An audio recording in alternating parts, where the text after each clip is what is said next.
Hello friends, you are welcome to mining knowledge YouTube channel. आज का topic है continuous miner technology.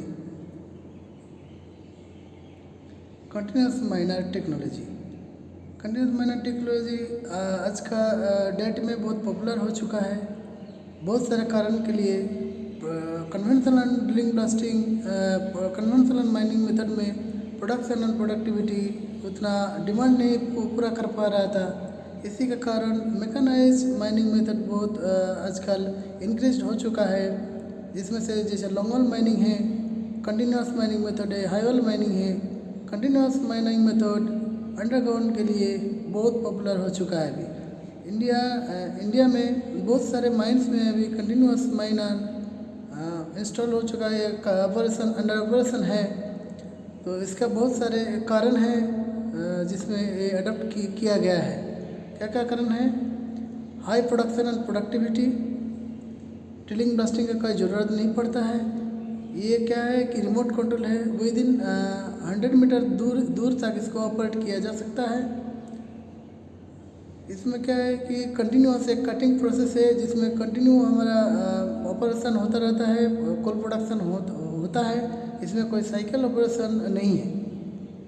Per day production और cutting rate लगभग 60 से 80 metre तक हो सकता है, including support. Production standard height CM के लिए लगभग 1500 से 1600 टन पर डे होता है, और लो हाइट सीएम और लो कैपेसिटी सीएम के लिए लगभग 1200 से 1300 टन पर डे प्रोडक्शन होता है। टाइप्स ऑफ सीएम, कितना प्रकार और कितना टाइप का सीएम कंटिन्यूअस माइनर अवेलेबल है।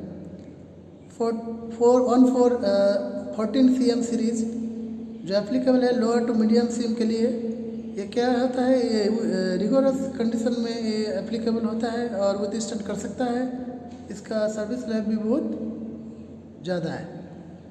12 CM series medium to high seam application के लिए हाई सिम के लिए एप्लीकेबल होता है, और ये 5 मीटर हाइट तक ऑपरेट कर सकता है।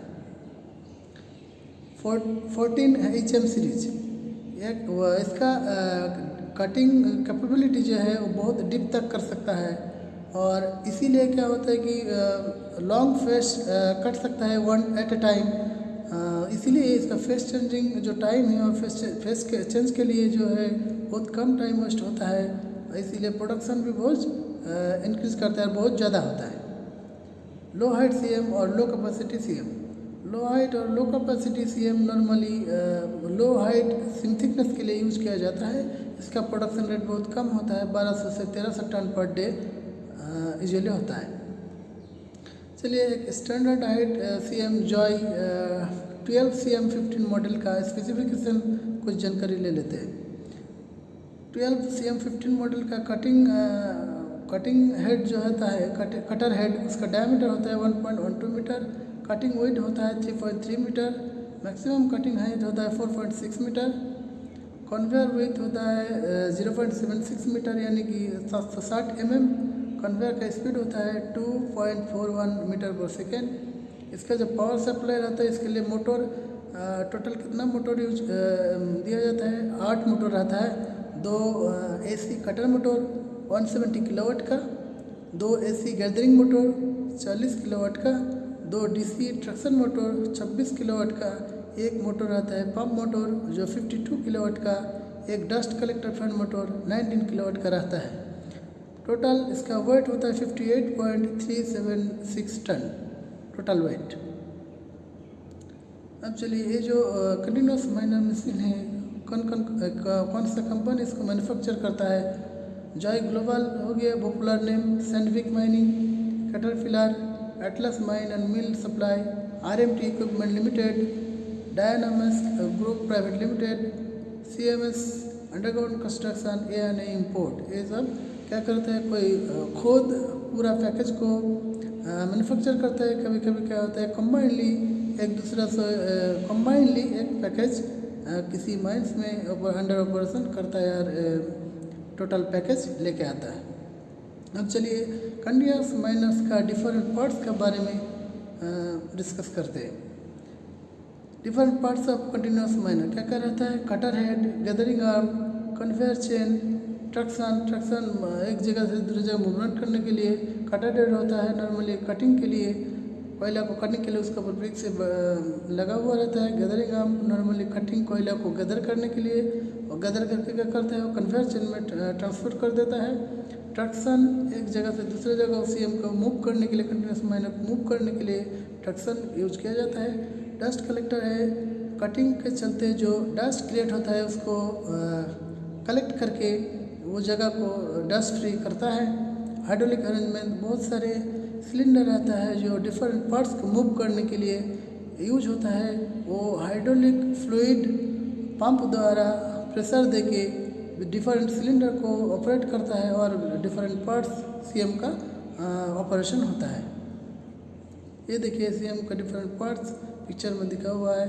पीछे में रहता है कन्वेयर चेन, ये हो गया कटर मोटर,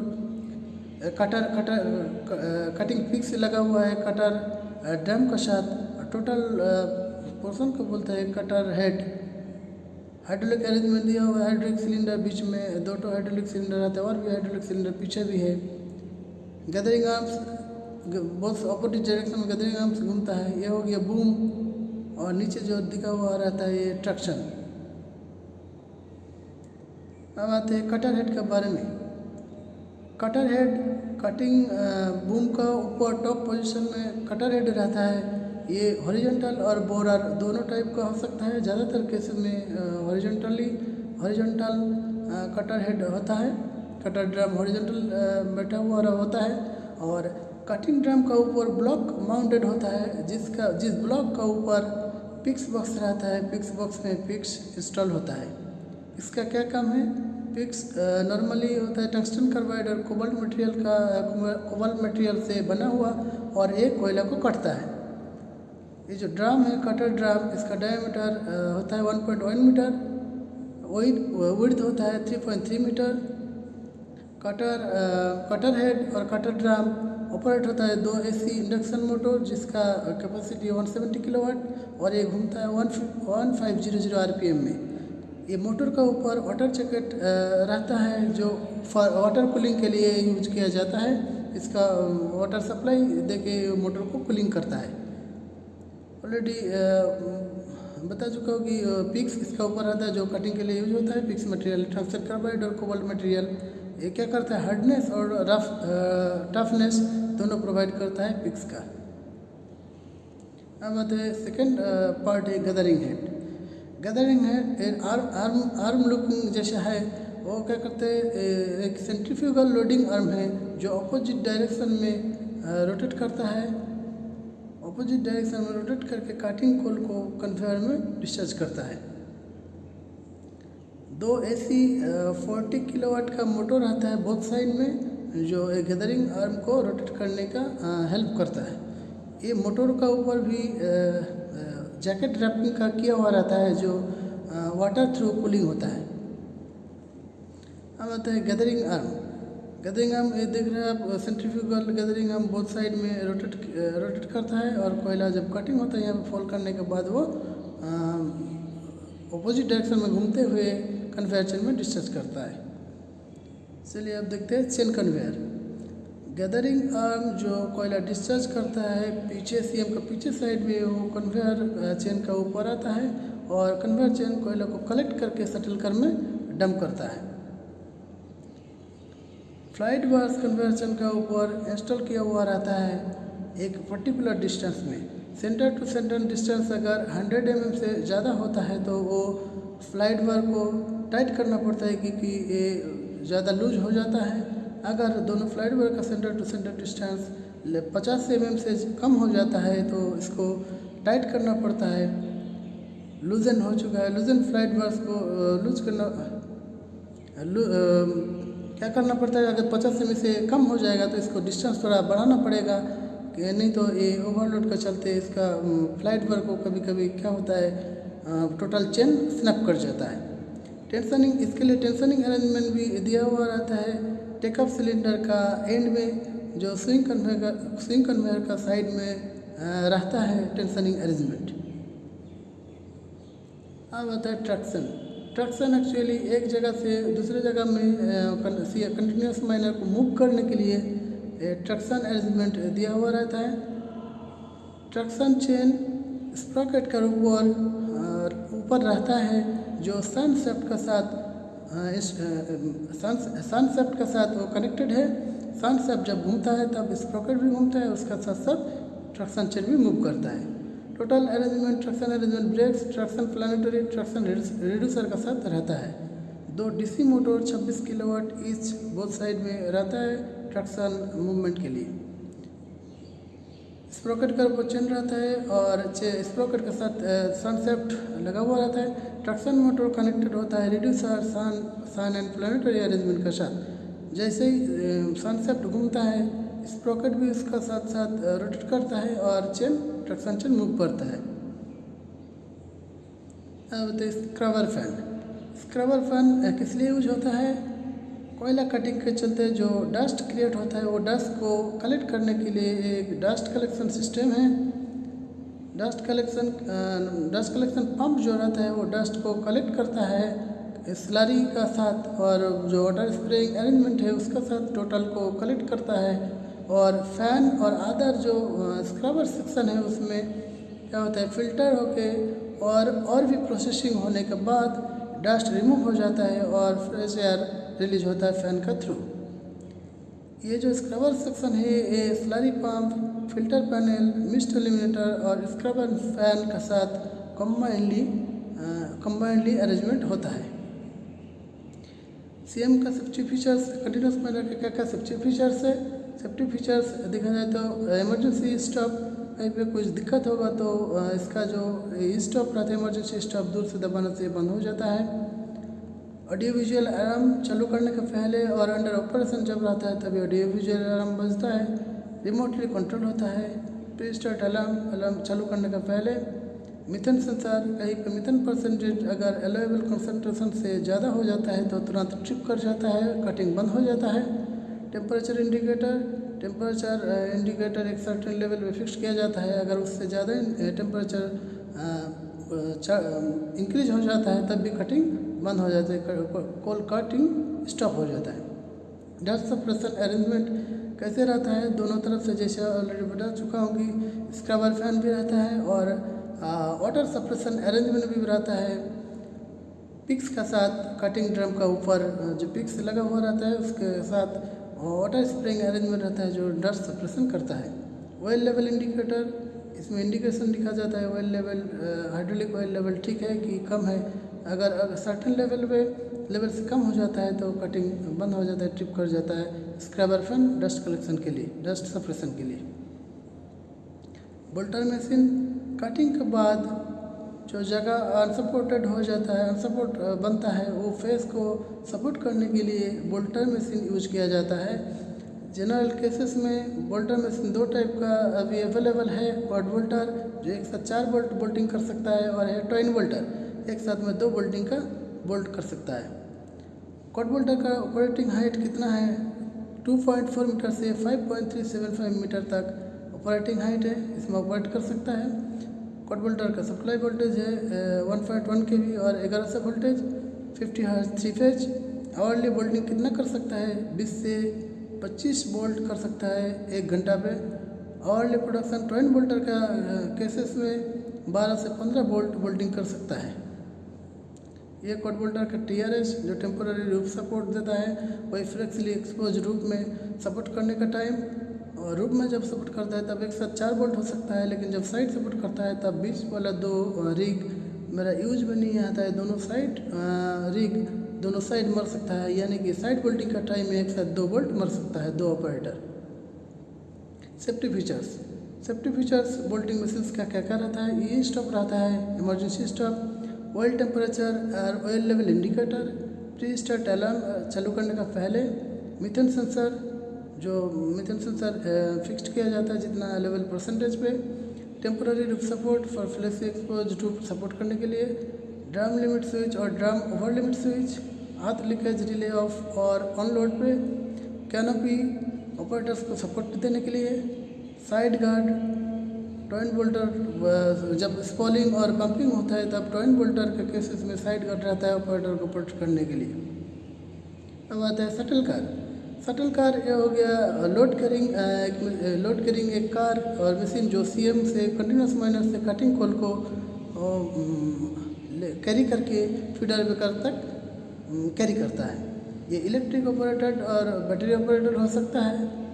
कैपेसिटी इसका वेरी करता है।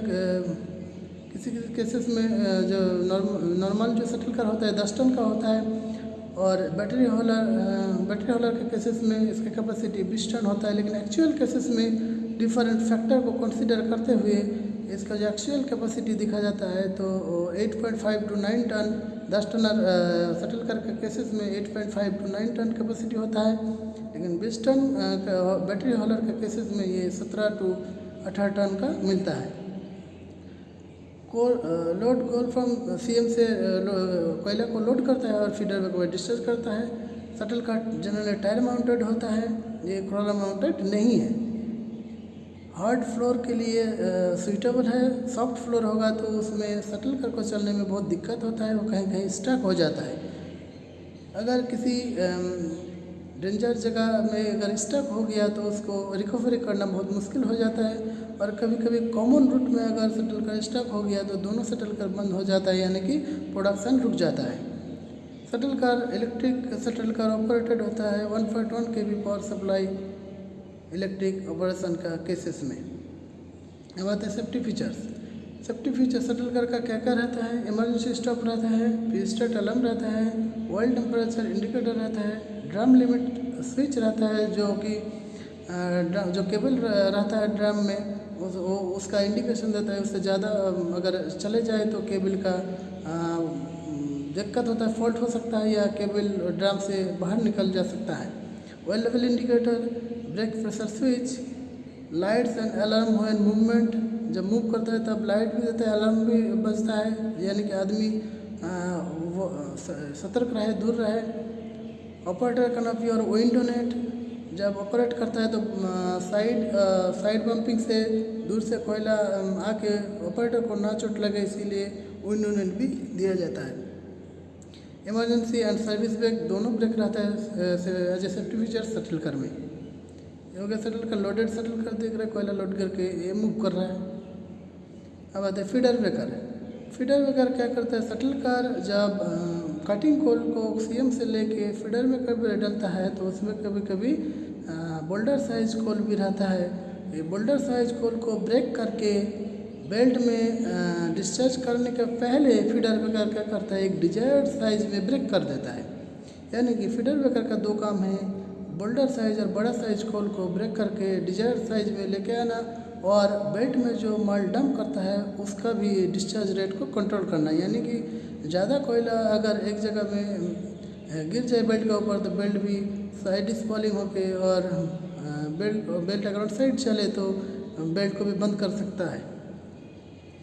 Dust suppression, Y type strainer के साथ जो वाटर स्प्रिंग दिया जाता है फीडर ब्रेकर में, जो डस्ट सप्रेशन होता है क्योंकि उसमें बोल्डर साइज कोल ब्रेक करने का टाइम में डस्ट क्रिएट होता है। ड्राइव मैकेनिज्म कैसे चलता है? ये हाइड्रोलिक मोटर ड्राइव है, slow speed high torque radial piston type का इसमें ड्राइव मैकेनिज्म रहता है जिसके थ्रू फीडर ब्रेकर ऑपरेट होता है। इसका क्रॉलर स्पीड कितना होता है? 12 मीटर पर मिनट इसका क्रॉलर स्पीड है जब ये मूव करता है। फीडर ब्रेकर जब एक जगह से दूसरी जगह मूव करता है। ये देखिए फीडर ब्रेकर का ये कन्वेयर चेन है, इसमें शटल करा के माल डंप कर सकते हैं तीनों साइड से, लेफ्ट राइट और फॉरवर्ड और फ्रंट, तीनों साइड से शटल कर डंप कर सकता है। एट ए टाइम दो ही डायरेक्शन में चलता है, यानी कि एक साइड खाली रहता है। अब लोड सेंटर एक क्या होता है? ट्रांस स्विच यूनिट होता है और इसमें ट्रांसफार्मर रहता है। कोई एक सीएम पैनल और सेक्शन का एक पावर सप्लाई होता है जहाँ से इनकमिंग पावर 3.3 और उससे ज़्यादा वोल्टेज आता है और लोड सेंटर से जिस मशीन में जितना वोल्टेज चाहिए उस हिसाब से मशीन में पावर सप्लाई जाता है। जैसा continuous miner shuttle car, quad bolter और फीडर ब्रेकर का जो आउटलेट होता है वो 1100 वोल्टेज का है और ये लोड सेंटर से ये आउटलेट 1.1 kV और ऑपरेटिंग वोल्टेज 1050 वोल्ट सप्लाई जाता है। लाइटनिंग पर्पस के लिए 5 kVA 120 वोल्ट का आउटलेट भी रहता है लोड सेंटर में, और आउटलेट रहता है 110 वोल्ट का 3 kVA ड्रिलिंग पर्पस के लिए भी रहता है आउटलेट। ये होता है सेफ्टी फीचर्स। लोड सेंटर में क्या क्या सेफ्टी फीचर्स रहते हैं, बहुत सारे सेफ्टी फीचर्स रहते हैं। उसमें से कुछ है जैसे earth fall protection for 1100 volt motor drive, pilot circuit control on all outgoing motor drive socket, individual overload short circuit protection on all 1100 volt motor drive. ये सेफ्टी फीचर्स का हिसाब से रहता है लोड सेंटर में। अब ये क्वेश्चन फॉर यू, आप लोगों के लिए क्वेश्चन है VFD variable frequency drive is found which of the machines? Option A quad bolt, option B feeder breaker, option C shuttle car, option D LSD। Answer क्या होगा आप लोगों के लिए ये क्वेश्चन है, आप लोग कमेंट बॉक्स में ज़रूर बताइएगा। अगर वीडियो अच्छा लगे तो please subscribe. Thank you for watching this.